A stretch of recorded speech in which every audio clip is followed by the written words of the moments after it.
오늘 성경 말씀은 마태복음 7장 15절에서 20절입니다. 제가 대신 봉독해 드리겠습니다. 거짓 예언자들을 조심하여라. 그들은 양의 탈을 쓰고 너희에게 나타나지만 속에는 사나운 이리가 들어있다. 너희는 행위를 보고 그들을 알게 될 것이다. 가시나무에서 어떻게 포도를 딸 수 있으며 엉겅퀴에서 어떻게 무화과를 딸 수 있겠느냐. 이와 같이 좋은 나무는 좋은 열매를 맺고 나쁜 나무는 나쁜 열매를 맺게 마련이다. 좋은 나무가 나쁜 열매를 맺을 수 없고 나쁜 나무가 좋은 열매를 맺을 수 없다. 좋은 열매를 맺지 못하는 나무는 모두 찍혀 불에 던져진다. 그러므로 너희는 그 행위를 보아 그들이 어떤 사람인지 알게 된다.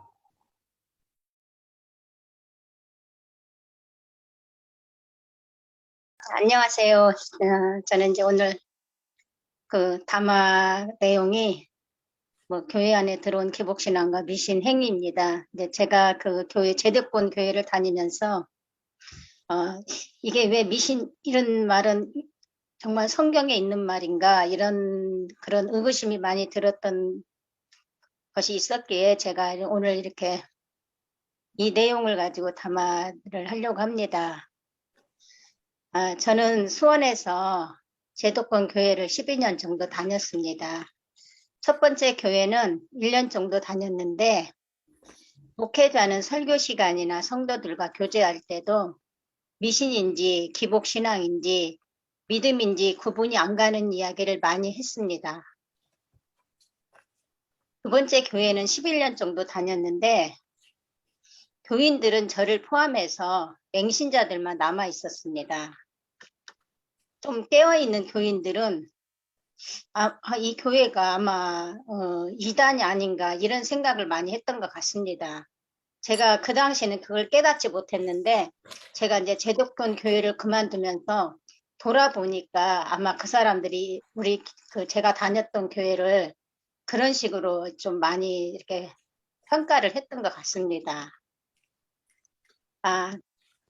목회자는 가난한 교인들에게 11조로 하나님을 시험해 보라고 종종 이야기했습니다. 11조를 내게 되면 가난이 해결될 거라고 하면서 이야기를 많이 했는데 한 가난한 교인 가정은 남편은 10년도 넘게 백수로 살아가고 있었고 아내는 70살도 넘는 몸으로 산모 도우미를 해서 어렵게 살아가고 있었습니다.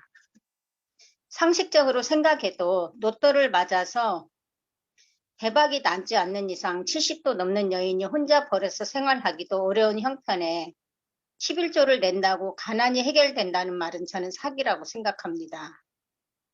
한 교회 청년이 경락 마사지를 배워서 취직을 해서 생활도 하고 11조도 어렵게 내고 살았는데 고객들에게 마사지를 해주게 되면 태국에 있는 음란마귀가 들어와서 안 된다고 하면서 청년에게 그 마사지 직업을 그만두고 다른 직장을 구해야 된다고 할 정도로 무식한 발언을 많이 했던 것 같습니다. 한국의 교인들처럼 11조 잘하는 민족이 또 어디 있습니까? 11조 해서 복을 받았다면 한국에 있는 모든 교인들은 모두 잘 살고 있어야 되고 아프지도 않고 건강하게 살아가야 되고 교통사고도 나면 안 된다고 생각합니다. 저는 개인적으로 교회를 다니면서 이런저런 것들을 정성껏 지키라는 교훈과 명령을 얼마나 많이 들었는지 모릅니다.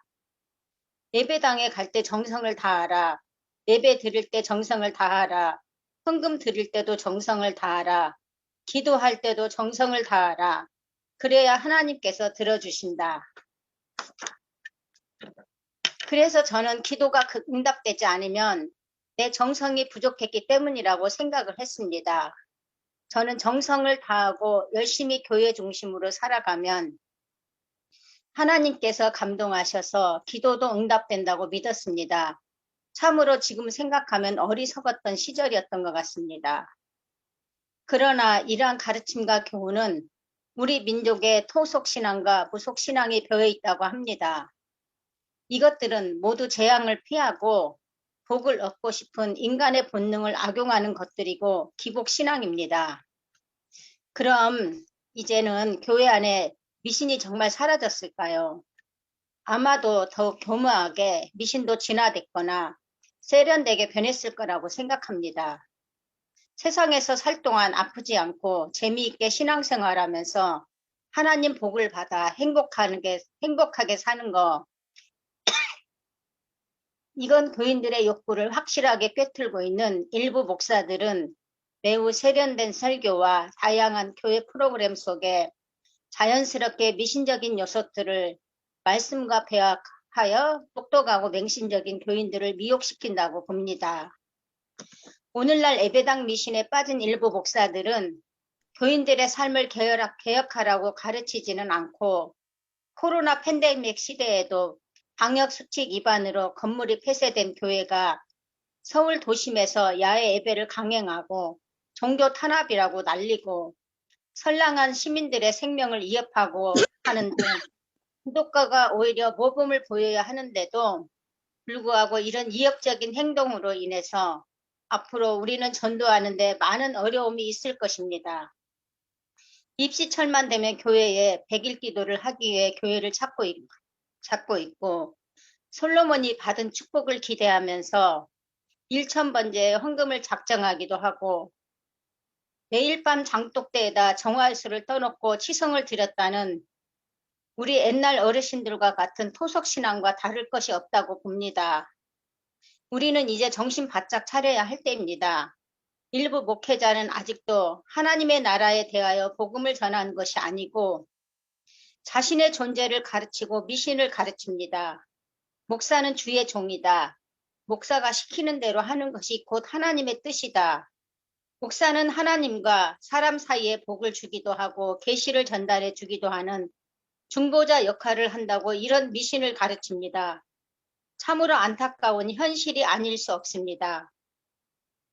어서 우리 하나님을 믿는 백성들은 더 이상 이런 악한 말에서 깨어나기를 간절히 바랍니다. 이것으로 담화를 마칩니다.